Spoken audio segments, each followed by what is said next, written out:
하나님께서 주시는 말씀입니다. 하나님께서 주시는 말씀 요한복음 6장 26절에서 40절까지 말씀입니다. 6장 26절에서 40절까지 말씀입니다. 찾으셨나요? 천천히 찾으십시오. 성경을 꼭 찾으시고 우리 함께 읽겠습니다. 6장 26절에서 40절입니다. 예수께서 대답하여 이르시되 내가 진실로 진실로 너희에게 이르노니 너희가 나를 찾는 것은 표적을 본 까닭이 아니요 떡을 먹고 배부른 까닭이로다.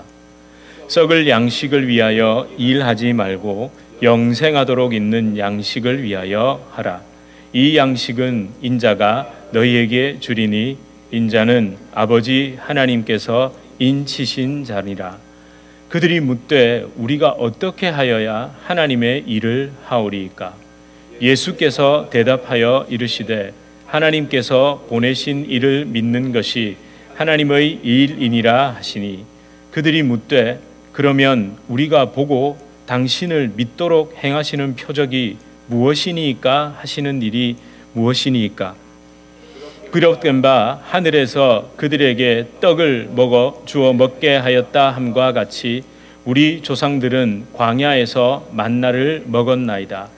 예수께서 이르시되 내가 진실로 진실로 너희에게 이르노니 모세가 너희에게 하늘로부터 떡을 준 것이 아니라 내 아버지께서 너희에게 하늘로부터 참떡을 주시나니 하나님의 떡은 하늘에서 내려 세상에 생명을 주는 것이니라.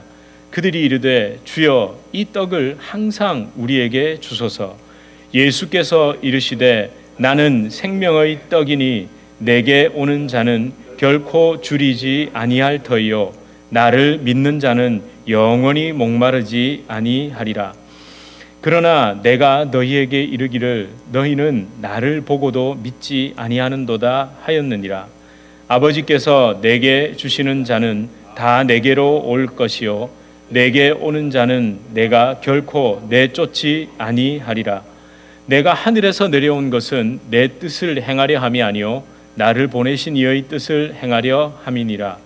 나를 보내신 이의 뜻은 내게 주신 자 중에 내가 하나도 잃어버리지 아니하고 마지막 날에 다시 살리는 것이니라.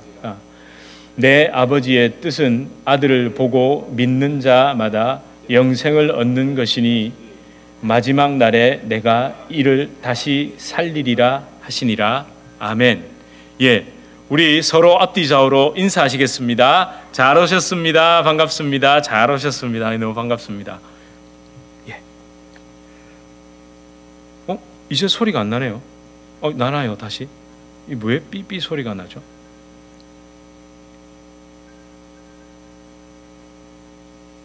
경보는 아닌 것 같고요. 뭔가가 있는 모양입니다. 일단 우리 신경 쓰지 않기로 하죠. 근데 신경이 쓰이는 건 어쩔 수가 없습니다. 그런데 조금 한번 살펴봐 주시면 감사하겠습니다. 지난주에 함께 말씀을 나눈 뒤에 성경을 함께 읽고 싶다. 우리 성경을 좀 진짜 같이 좀 읽고 싶다라는 분들의 구체적인 의견이 있었습니다. 참 감사하게도 그런 의견들이 있었는데요. 또 그렇게 말만 하시는 게 아니라 시간을 좀 내 가지고 헌신을 하시겠다는 분도 계셨습니다. 그리고 또 어떤 분은 아주 좋은 어플리케이션이 있죠. 성경 읽는 어플리케이션이 있더라고요. 저도 그런 게 있는 줄 몰랐는데 제가 말씀드릴게요. 받아 적어 보십시오. 이름이 뭐냐면요, 공동체 성경 읽기라고 플레이스토어에 이렇게 검색을 해보시면 드라마 바이블이라고도 나옵니다. 저쪽에서 나는 모양이네요. 아무튼 제가 뭐라 그랬죠? 공동체 성경 읽기. 그게 어떻게 되어 있냐면요, 다운을 받으시면 그 와이파이라든지 이런 게 안 되고도 그냥 됩니다. 와이파이 이런 게 안 되더라 해도 그게 그냥 작동이 되거든요. 그러니까 들으실 수 있습니다. 뭐가 이렇게 삐삐하는 게 뭘까요, 저게?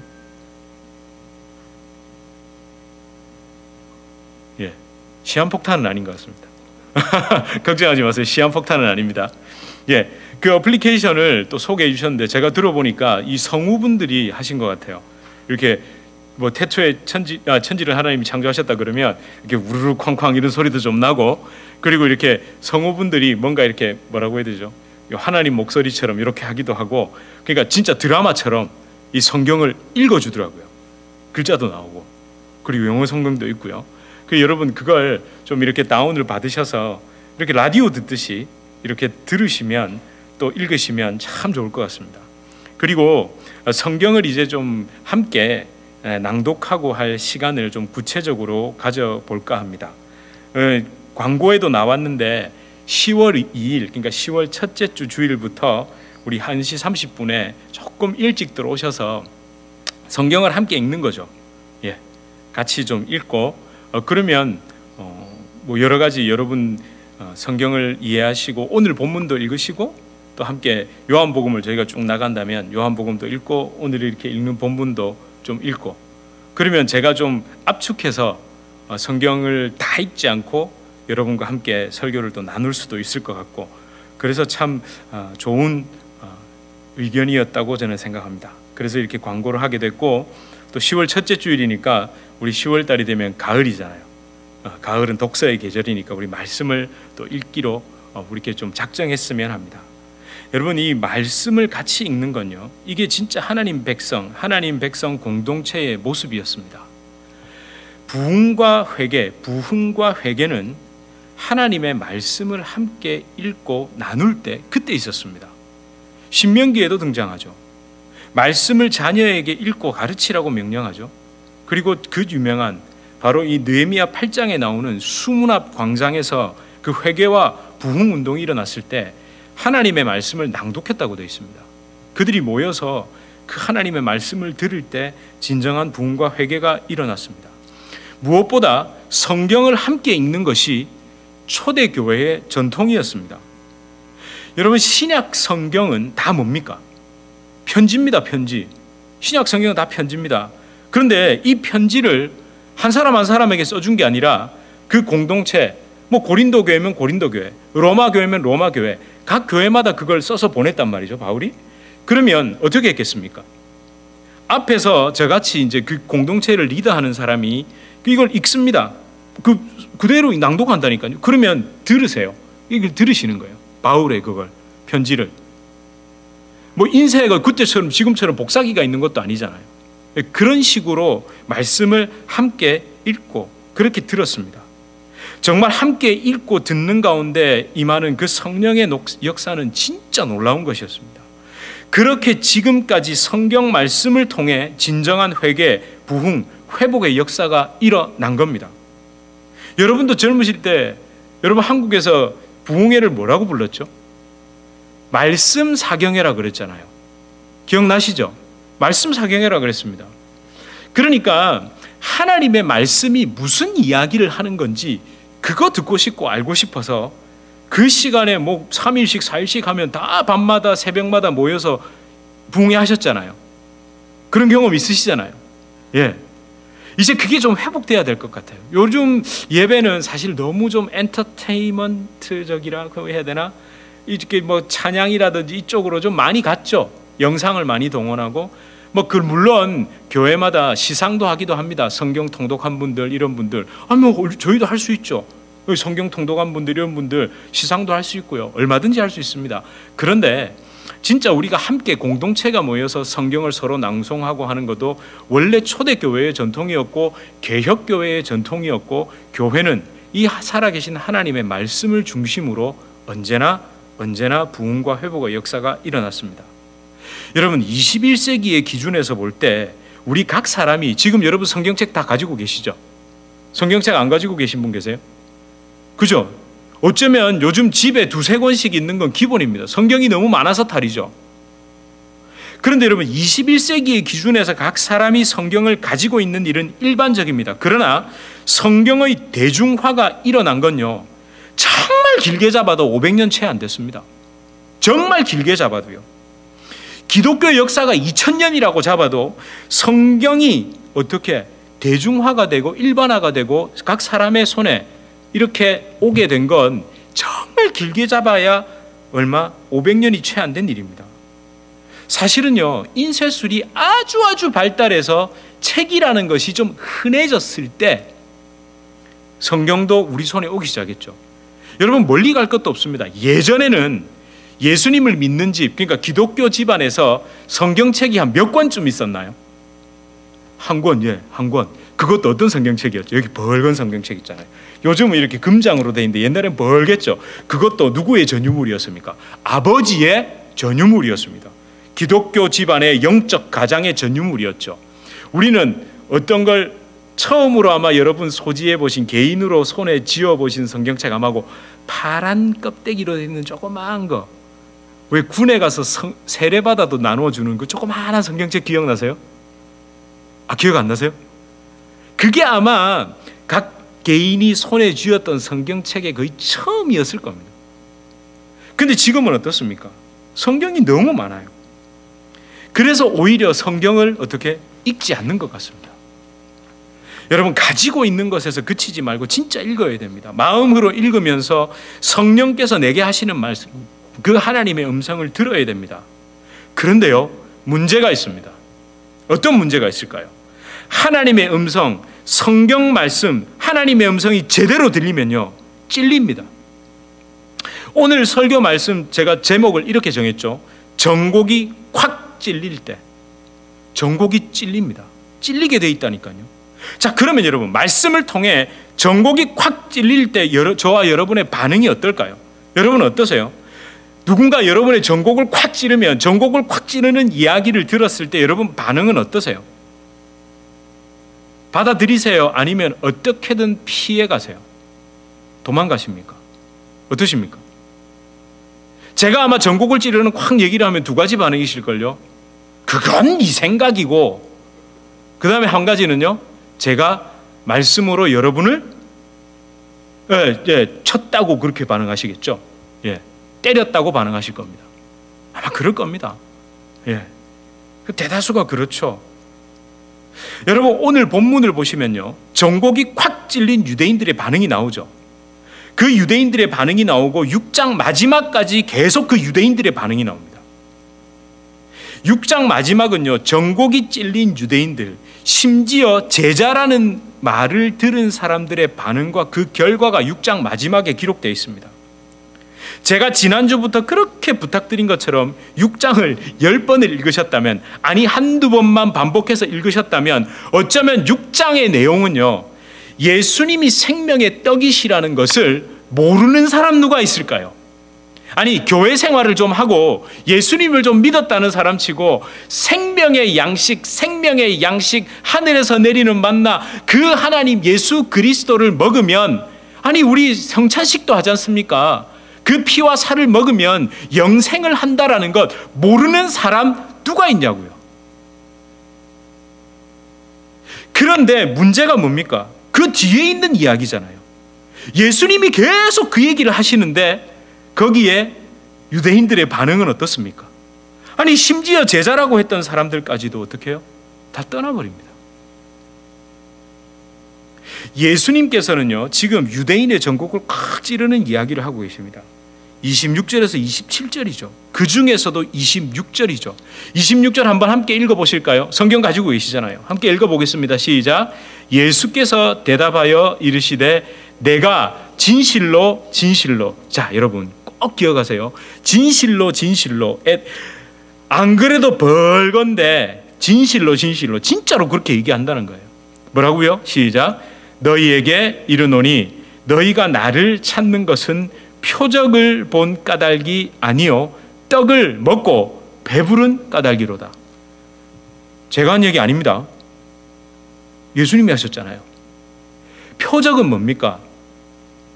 그러니까 우리 또 이렇게 얘기하거든요. 오병이어 막 축사하시는 예수님의 모습, 막 그래서 그 기적, 하나님의 아들이신 그 기적적인 현상을 보고도 예수님인 줄 못 믿겠느냐, 이거 아닙니다. 표적은 뭡니까? 십자가입니다. 예수님께서 일으키신 성경에 나타난 모든 초자연적인 기적 있죠? 그건 야, 내가 이렇게 대단한 신이야 이거 보여주려는 게 아니라고요. 뭐라고요? 오직 하나님밖에 하실 수 없는 죄인 대신 내가 죽음으로 너희를 용서하는 그 놀라운 은혜인 십자가를 가리키는 게 전부 그걸 표적 사인이잖아요. 사인. 제가 계속 반복해서 말씀드렸습니다. 그게 바로 십자가입니다. 그러니까 내가 가리키는 오병이어라는 것을 통해서 내가 진짜 생명의 떡 십자가를 통해서 내 살을 줌으로 피를 줌으로 너희를 살리는 그걸 보고 나를 따라온 게 아니라 진짜 말 그대로 너희는 떡 먹고 배불러서 나 따라온 거잖아 얘기하시는 거예요. 여러분 그래도 지금 여기 가버나움에서 하신 얘기거든요. 그 벳세다 광야에서 그래도 여기까지 찾아온 사람들은 그래도 어떤 사람들입니까? 그래도 괜찮은 사람들이라니까요. 그래도 괜찮은 사람들입니다. 그런데 이 사람들한테 진짜 어쩌면요 찬물 확 끼얹는 얘기하는 거잖아요. 저는요 그 다리가 부르트도록 그 밤새 걸어가지고 예수님 어디 계신지 쫓아갔는데 이런 얘기 들으면 저는 어떻게 할까요? 진짜 뭐라카노 하고 기분 나빠서 저는 가버릴 것 같아요. 근데 다행스럽게도 이 뒤에 이야기를 계속합니다.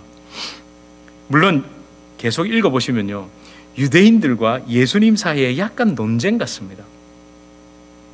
그래 우리 조상들은 모세가 주는 그 떡 먹었다고. 그러니까 예수님 뭐라 하시죠? 읽어보셨죠? 예수님 모세가 준 떡이 아니라 하나님이 주신 거라고. 끊임없이 우리는요 은혜도 누구를 통해 옵니까?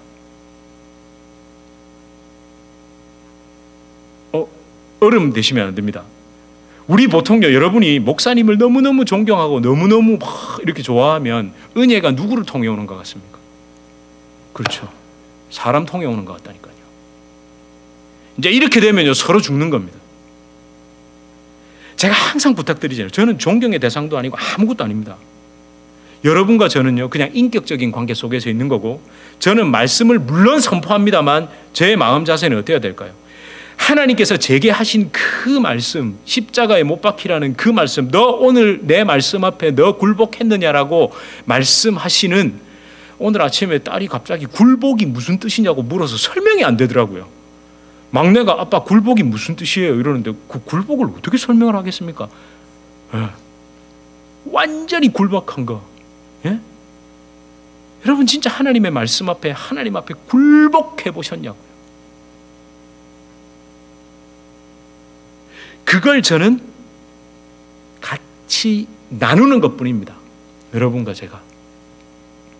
제가 이렇게 한다고 또 그렇다고 저를 우습게 하시지는 않으시겠죠. 그래 쟤는 아무렇게나 듣대 그런 분 안 계시겠죠. 제가 항상 인격적인 관계 속에서. 예. 여러분 이 보십시오. 하나님의 음성을 진짜 들으면요, 꽉 찔리면요, 이 반응이 진짜 각양각색입니다. 그 뒤에 이야기 아마 가서 천천히 읽어보시면 제가 더 설명하지 않아도 될 겁니다. 여러분 이 정곡이 찔렸다, 정곡을 찌르다, 이걸 영어로 표현하면 뭘까요? 이렇게 하더라고요. Hit the nail on the head. 와, 머리에 네일로 콱 이렇게 표현한대요. 아니면 hit the bull's eye. 눈을 콱 이렇게 맞았대요. 이렇게 콱 네일로 팍 더 과격하죠. 그러면 이 정곡이라는 말이 어디서 나왔을까요? 정곡이 찔렸다. 우리는 정곡이 찔렸다잖아요. 정곡이 무슨 말일까요? 여러분 이게 활쏘기에서 나온 말입니다. 활쏘기.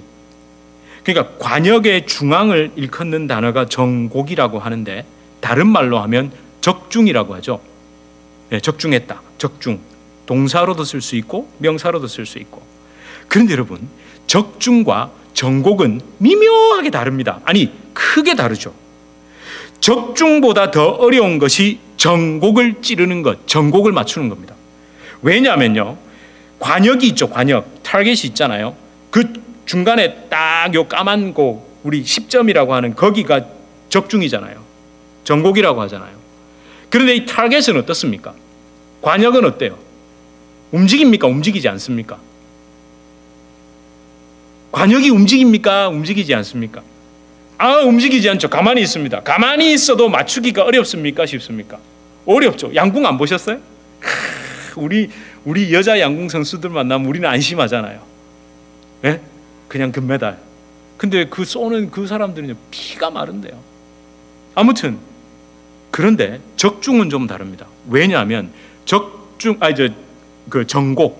정곡은 발을 정자에다가 곡자가 고니 알죠? 백조과에 그 고니 이렇게 날아다니는 고니 곡자랍니다. 왜 그럴까요? 이 고니가 백조가 생각보다 민첩하답니다. 생각보다 이렇게 날아다니는 게 민첩하대요. 그래서 맞추기가 굉장히 어렵답니다.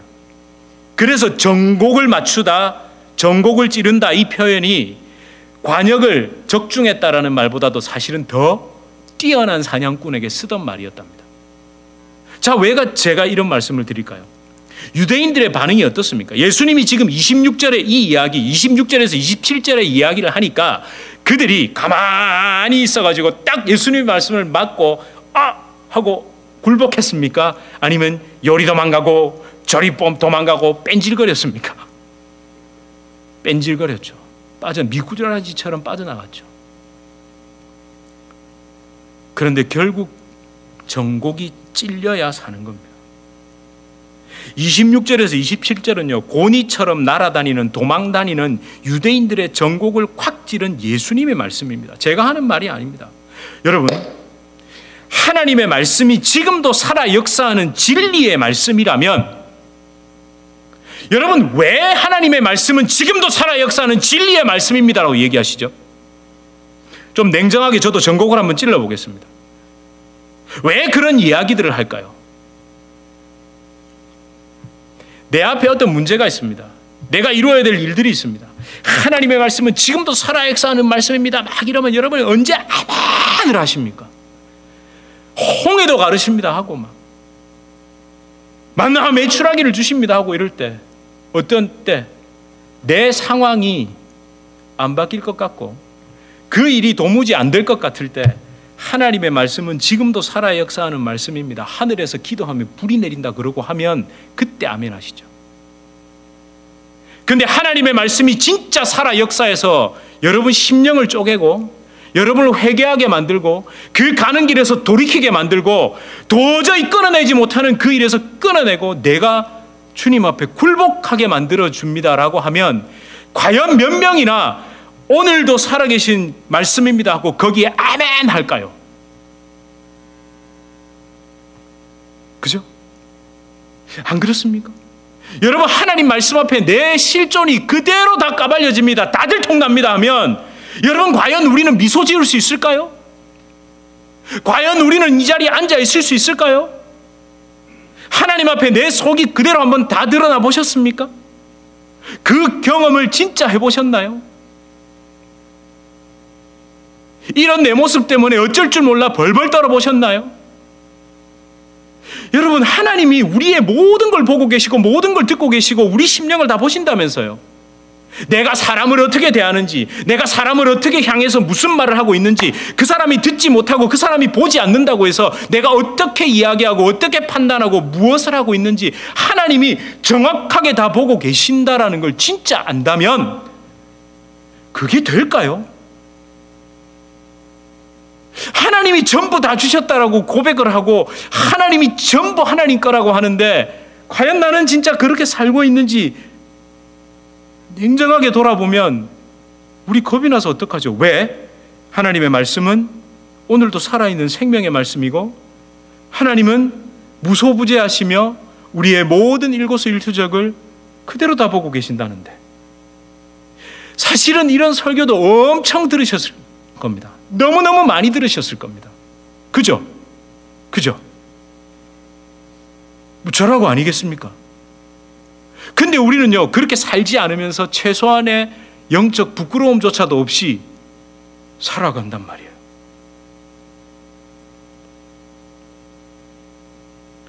여러분, 하나님은요, 예수님은요, 지금 전곡을 막 찌르시고 계십니다.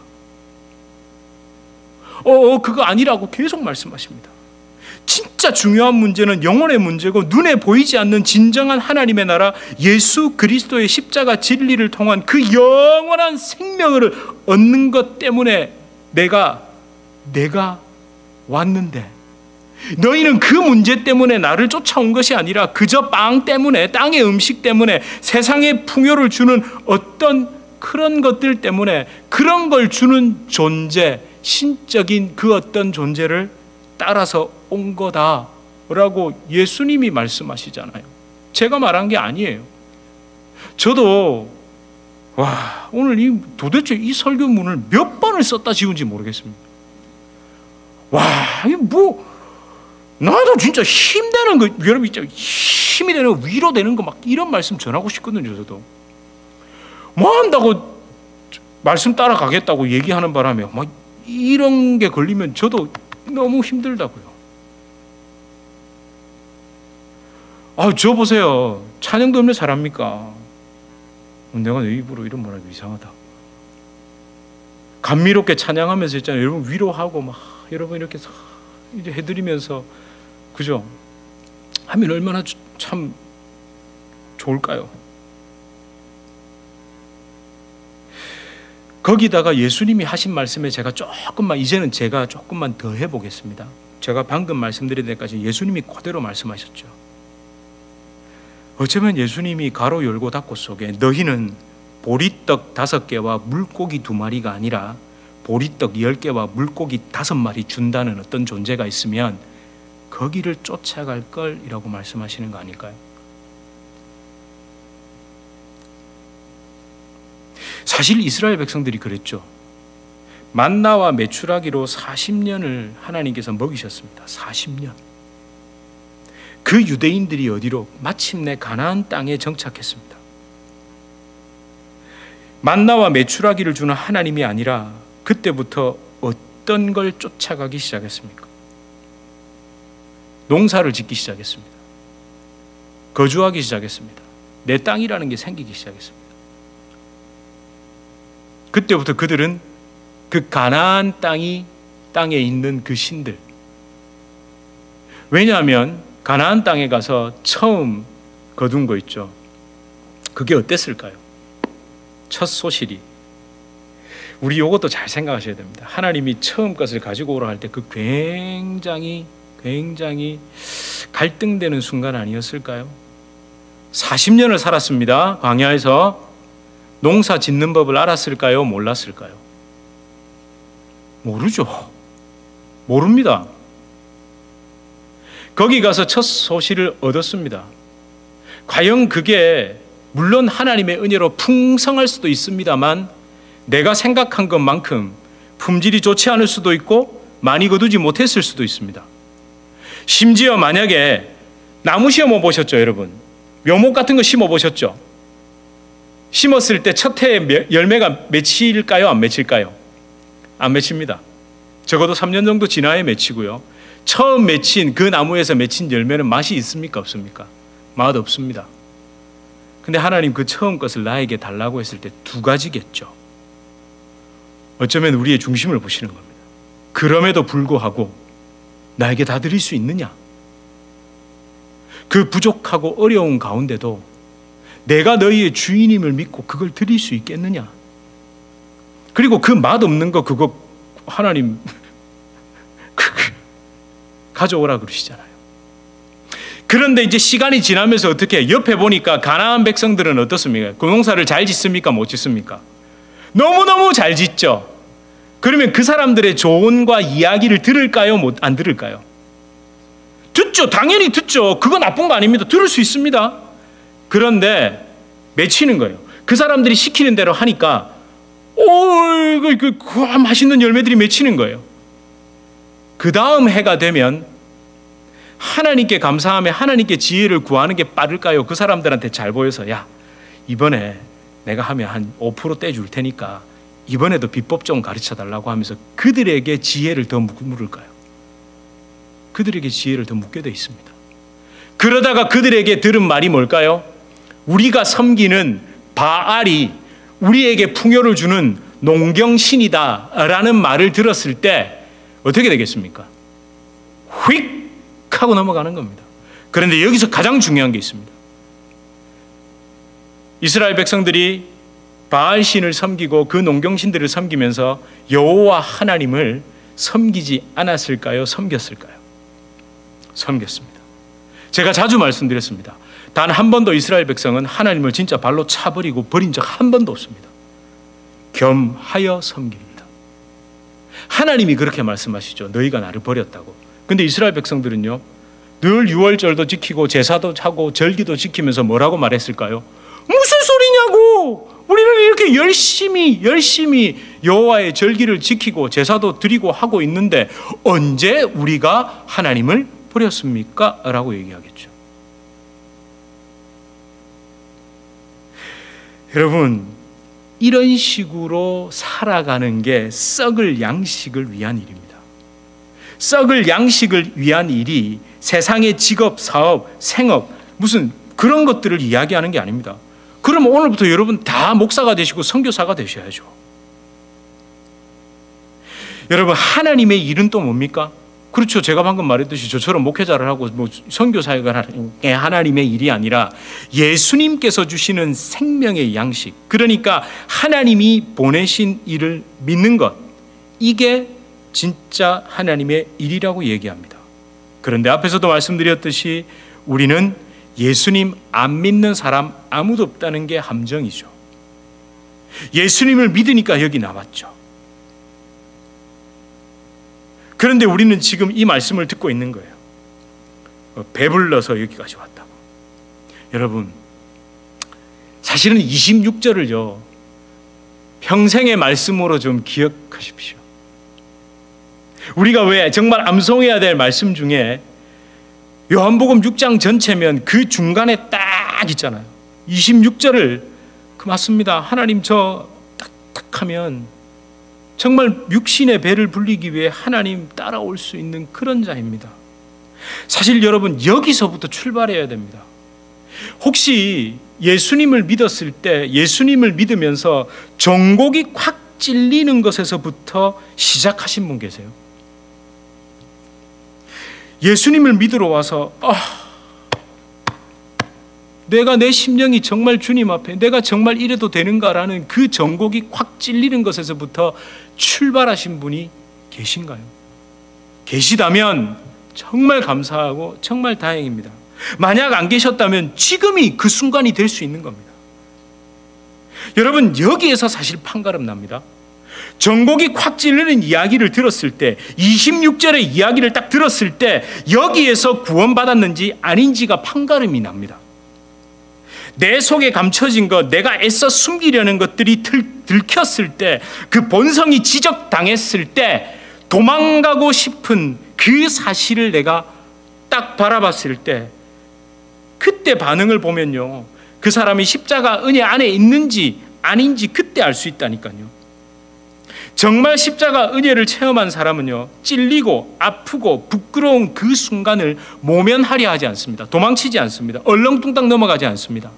난 아니야. 내가 다들 나를 그렇게 훌륭하고 대단하다고 하는데 아니 무슨 소리 하느냐고 발끈합니다. 어쩌면요, 기분 나빠서 그 자리를 떠나기도 하고요, 괘씸하게 생각하기도 합니다. 여러분, 유대인들의 반응을 보십시오. 소극적으로는요, 웅성웅성하고 수군수군거리죠. 수군수군했다고 41절에 나오잖아요. 41절에 수군수군하고, 또 뒤에 보면요, 어렵다라고 합니다. 예수님이 하시는 말씀을 어렵다 이렇게 말합니다. 그리고 적극적으로는 어떻게 합니까? 66절의 반응이죠. 적극적으로 66절에 뭐라고 기록합니까?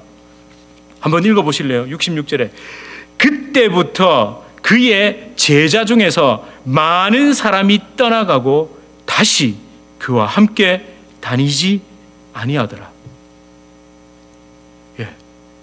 이 사람들도 제자라고 불렸다니까요. 이 시점부터 정곡이 콱 찔리고 나니까 이때부터 떠났답니다. 많은 제자라고 불리는 사람들이 떠났답니다.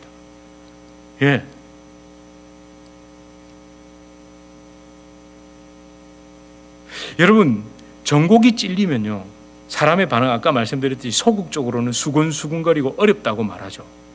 이렇게 말하는 이유가 뭘까요? 유대인들끼리 왜 수근수근거렸을까요?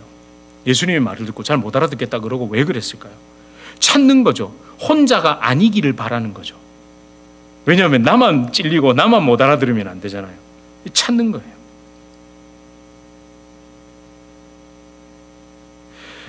여러분 참 이렇게 찔리는 오늘도 무슨 제가 여기다가 에어컨이 오늘 성능이 굉장히 좋은 것 같습니다. 얼음물을 끼얹어 놓은 것 같은 차가운 분위기.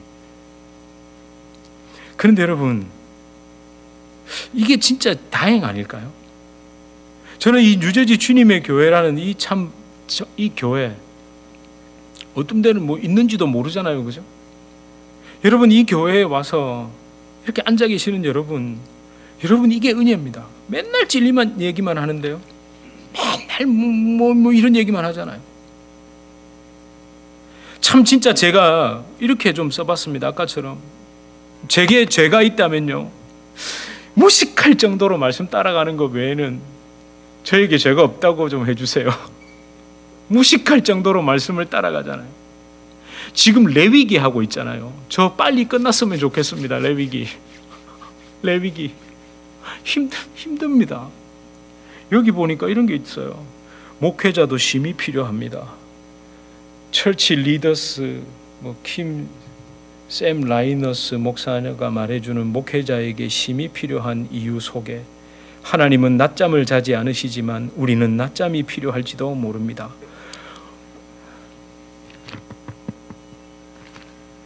여러분 저도 말씀 보면 제가 얼마 전에 그런 경험을 했거든요. 세상에 저는 할아버지인 줄 알았어요. 근데 69년생이래요. 절더러 너무 젊어 보인다고 이러는데 어디에서 확 차이가 난 줄 아세요? 그분은 서류를 작성하는데 돋보기를 안 끼더라고요. 저는 그 사람보다 몇 살이죠? 4살이 어린 젊은데 돋보기 이러고 있었습니다. 그래서 제가 그랬죠. 너는 이게 없을 뿐 나는 이게 같다고. 이게 정말 눈이 아프도록 왜 이걸 하고 있겠습니까? 저도 말씀 앞에서 도망치고 싶고 대충 얼렁뚱땅 넘어가 버리고 싶다니까요. 그냥 오늘 이런 건 그냥 쓱 빼고 있잖아요. 여러분 저 그걸 어떻게 꼭 찾아야 되는데 막 너무 좋은 찬양도 찾았습니다. 생명의 양식 최신곡, 하늘로부터 우리에게 오신 생명의 양식. 여러분 먹고 배부르시 막 그 축복. 근데 그 얘기 하기 전에 이 얘기가 있는데 어떻게 넘어가냐고요. 전곡이 찔린 사람들에게 예수 그리스도가 생명의 양식입니다라는 말이 어떻게 다가올까요? 더 다가오죠. 여러분 이때 배고픔은요, 여러분이 한두 끼 굶어서 배고픈 것과는 비교가 안 됩니다. 여러분 진짜 춥고 배고픔 그거 여러분의 옛날 과거 기억이 아니라 지금 현재도 그렇다면 이 생명의 양식이신 예수님에 대한 마음이 어떨까요? 제가 찾다가 못 찾았는데 예전에 읽었던 책에서 이런 부분을 봤었거든요. 못 찾았는데 그 책이 무엇인지는요, 그 내용이 너무 생생했습니다. 1부터 10을 정해놓고 그 책에서 나의 죄인됨을 1만큼 깨달으면 예수님을 1만큼 사랑한답니다. 나의 죄인됨을 3만큼 깨달으면 예수님을 3만큼 사랑한답니다. 나의 죄인됨을 8만큼 깨달으면 예수님을 8만큼 사랑한대요. 나의 죄인됨을 10만큼 깨달으면, 나의 존재에 대해 10만큼 절망하면 예수님에 대해 10만큼 사랑하고 10만큼 십자가가 소망이 된답니다. 제가 왜 이걸 담고 있겠습니까? 제 가슴에. 저보고 그러거든요. 니는 뭐 맨날 말씀만 보면 예수님 얘기만 하면, 하나님 얘기만 하면 그렇게 뭐 울먹울먹 하기도 하고 왜 그러냐고. 왜 그럴까요? 10만큼 아니 100만큼이거든. 1만큼 3만큼 모르겠습니다. 저는. 아니 여러분 이 젊은 목사가 박사학위도 하나 없는 별 볼 일 없는 조그만 교회 목사가 이렇게 얘기하면 별로 안 다가오고, 그 유명한 책 쓰신 분들이 그렇게 하고면 다가온다면 어쩌면 우리는 모세가 만나를 줬다라고 생각하는 건지도 모릅니다. 여러분이 아닙니다. 여러분은 아니죠. 여기 와 계시니까. 여러분은 아닙니다. 정말 고맙습니다. 이렇게 이야기하는데도, 그러니까 저는 믿는다고요. 하나님의 말씀이 여러분을 움직여 가고 있다는 걸 믿습니다. 제가 오늘 제가 인생에서 전곡이 확 찔린 이야기를 그대로 써왔는데 안 읽으려고요. 2페이지 반을 써왔는데 안 읽겠습니다.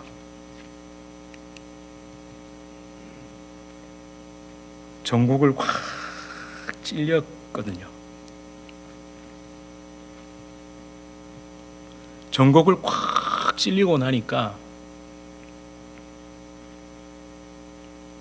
저에 대해서 절망하는 게 너무 커지더라고요.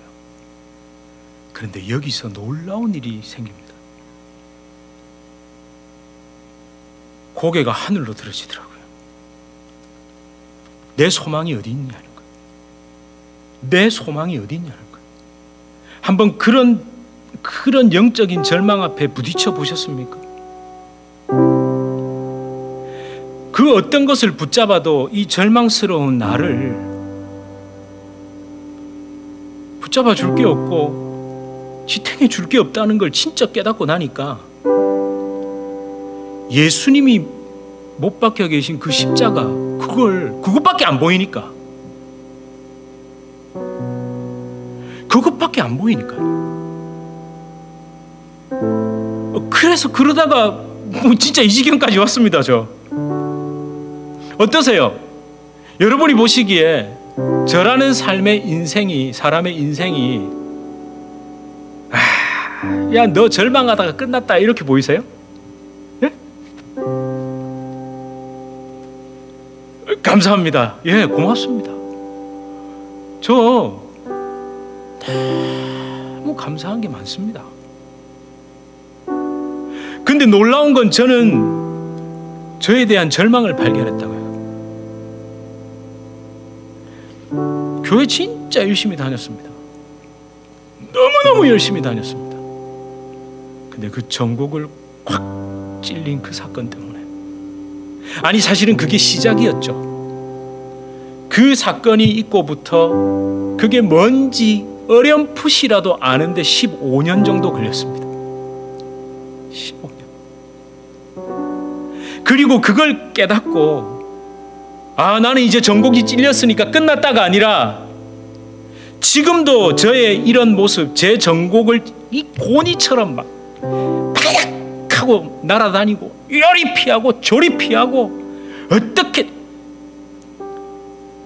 어떻게든 도망다니는 갖은 핑계를 대고, 근데 그 전곡을 찔러주실 때마다 감사하면서 지금까지 오게 됐고 저는 앞으로도 그렇게 갈 겁니다. 여러분,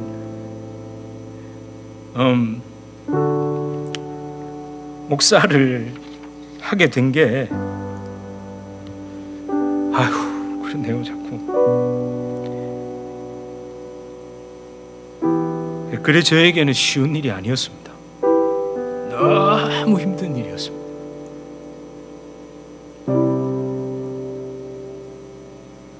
근데 오늘도 저의 전곡을 찔러주시는 그 하나님의 은혜, 그 은혜로 인하여 여러분과 함께 있을 수 있고요. 여러분 두려워하실 필요도 없고 걱정하실 필요도 없습니다. 하나님은 여러분의 심령을 살피고 계시고 보고 계신다는 것, 그거 한 가지만 진짜 믿으신다면요, 그죠? 전곡이 찔리는 게 좋은 일이라니까요.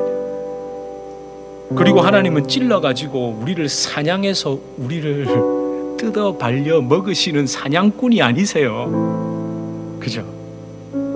그렇잖아요.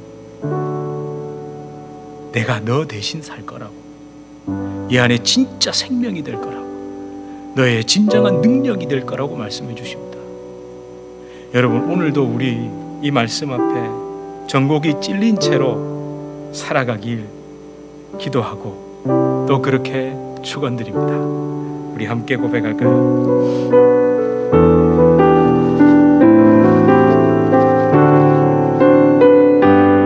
주보혈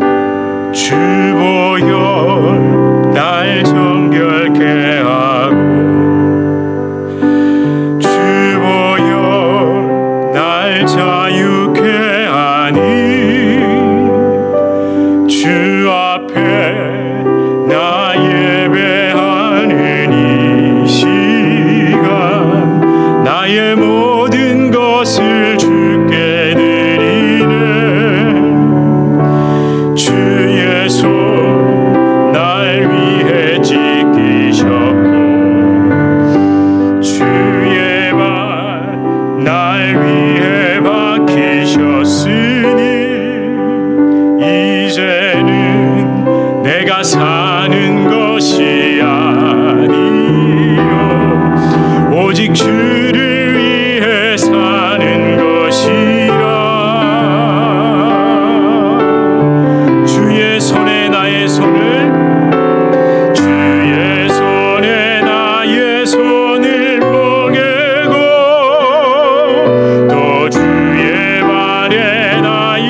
여러분 참 재미없는 교회 다니시느라 힘드시죠? 그런데 오늘 또 여기 와서 우리는 전곡이 찔리는 이야기를 듣고 있는 게 신기하지 않습니까?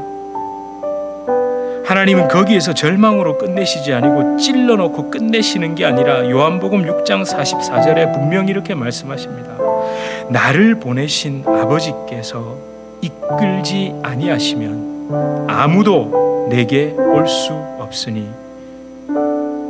여러분, 하나님께서 여러분을 이끌어 이 자리에 오신 겁니다. 여러분 그냥 저 문을 들어오신 것 같죠? 여러분 그냥 내가 이 교회를 택하고 저 교회를 택한 것 같으시죠? 종교 강연을 듣기 위해서는 그게 가능할지 모르겠습니다만 진짜 십자가 복음, 아니 내 전곡이 그 예수 그리스도의 십자가에 찔리고 내 손과 발이 올려놓아지는 거 있잖아요. 범죄한 인간은요 절대로 자기가 죽으려는 걸 택하지 않습니다. 아니 순간은 내가 뭘 이럴 수 있지만 아니요 주님 가만히 생각해 보니까 진짜 그러네요. 여러분 우리가 왜 예수님을 믿었죠? 제가 가끔 말씀드렸습니다. 영어를 쓰는 세계 최대 강국에서 믿는 교회. 아니 교회를 또 나와보니 교회 잘 다니고 열심히 다니는 사람들이 이런저런 직분도 받고 세상에서 성공도 하고 뭐 이렇게 저렇게 축복도 받고 좀 이렇게 누리고 사는 것 같고 이런 게 부러워서 교회 올 수 있습니다. 왜 그게 뭐 잘못된 건 아니겠죠. 그런데 다 거기에 머물러 있는 게 문제였다는 거예요. 예수님이 떡을 주셨죠. 떡 주셨습니다. 너 표적을 보고 믿은 거 아니니까 넌 먹지 마. 너 안 돼 라고 말씀하신 게 아니라 그 떡을 다 먹게 해주셨습니다. 그리고 이끌어 오시죠. 이끌어 오십니다. 전곡이 좀 찔리게 하십니다. 내가 진짜 그랬네. 나 그냥 육신의 배가 불러. 그것 때문에 예수님 찾아왔네. 심지어 나에게 구원이라는 것조차도 죽어서 그냥 어디 좋은 데 가는 건 줄 알고 그냥 그런데 보내주는 지독히 나 중심적인 신앙이었네 라는 걸 깨달은 게 얼마나 은혜입니까? 그렇게 전곡이 찔려야 됩니다. 그래야 예수님이 풀어주시죠. 말씀해 주시죠. 내가 진짜 하늘에서 온 생명의 떡이라고. 너희 조상들이 그 광야에서 먹고 죽었으나 이제는 내가 주는 이 떡, 생명의 떡, 그것으로 너희가 영원히 배부르리라 라는 그 예수님이 진짜 해주시는 말씀. 여러분 우리 가버나움까지 가셔야죠. 가버나움에 가서 그 말씀 듣고 여러분 얼마나 저는 너무 부럽습니다. 그 2000년 전에 거기까지 쫓아가서 전곡이 찔렸으나 내가 진짜 생명의 떡이라고 말씀해 주시는 그 예수님의 음성을 들은 그들이 너무 부럽다고요. 바라는 것이 있고 조그맣게 기도하는 것이 있다면 하나님이 뉴저지 주님의 교회가 그런 교회 될 수 있도록 모두 다 와서 전곡이 찔리나 끝까지 엎드려 있다 생명의 떡이신 예수님을 맛보고 풍성히 즐기고 누리고 그렇게 은혜 받아 정말 하나님의 사람으로 변화되는 그런 교회, 그런 성도님들 우리가 되게 해달라고 우리 이 시간 함께 기도하시겠습니다. 하나님 거기까지 가야 됩니다. 하나님 전곡이 찔리는 데까지 가야 하고 전곡이 찔려서 아프지만 거기 앉아 주님이 말씀해 주시는 그 얘기 끝까지 들어야 됩니다. 하나님 그 생명의 떡이신 주님, 생명의 떡이신 주님, 하나님 내가 밥을 먹을 때마다 나에게 주어진 것이 좋을 때마다 아버지 하나님 그 생명의 떡이신 주님, 하나님 그분을 묵상할 수 있게 하시고 보게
하나님,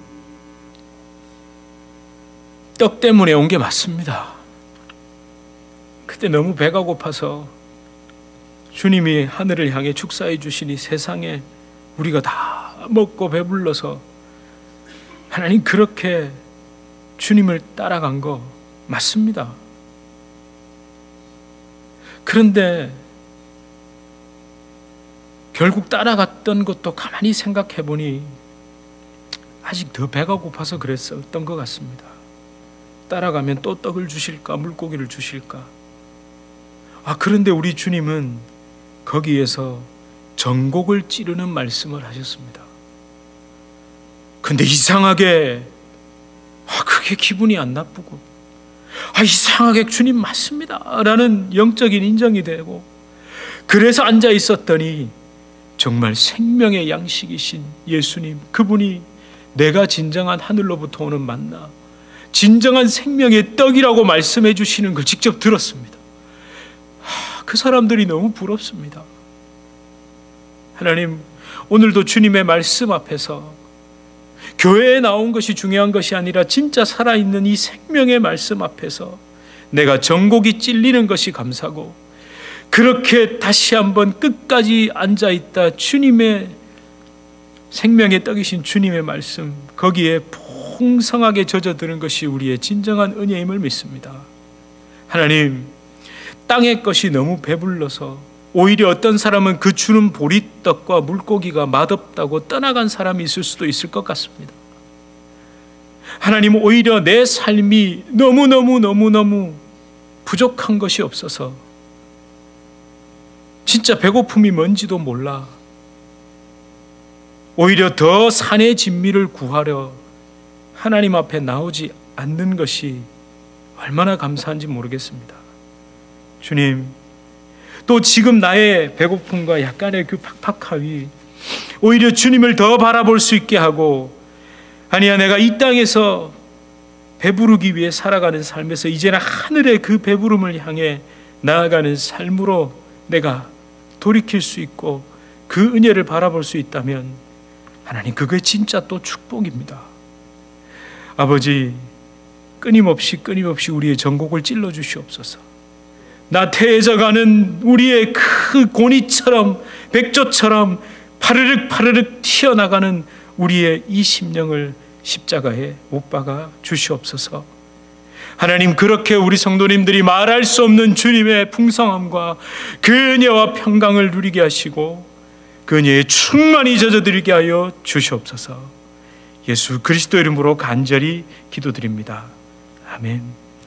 우리 주 예수 그리스도의 은혜와 하나님 아버지의 극진하신 사랑과 성령 하나님의 위로 교통 교제에 충만케 하시는 역사, 전곡을 찌르시는 그 성령의 검, 그러나 거기에서 끝내지 않으시고 우리를 사냥하는 것이 아니라 진정한 생명이신 예수 그리스도께로 인도하는 그 성령의 놀라운 역사가 우리 주님의 교회 성도님들과 주님의 교회로 불러주실 주의 귀한 자녀들 개인의 삶, 가정, 생업, 직장, 사업 하시는 모든 일 가운데 이제로부터 영원토록 함께 있을지어다. 아멘.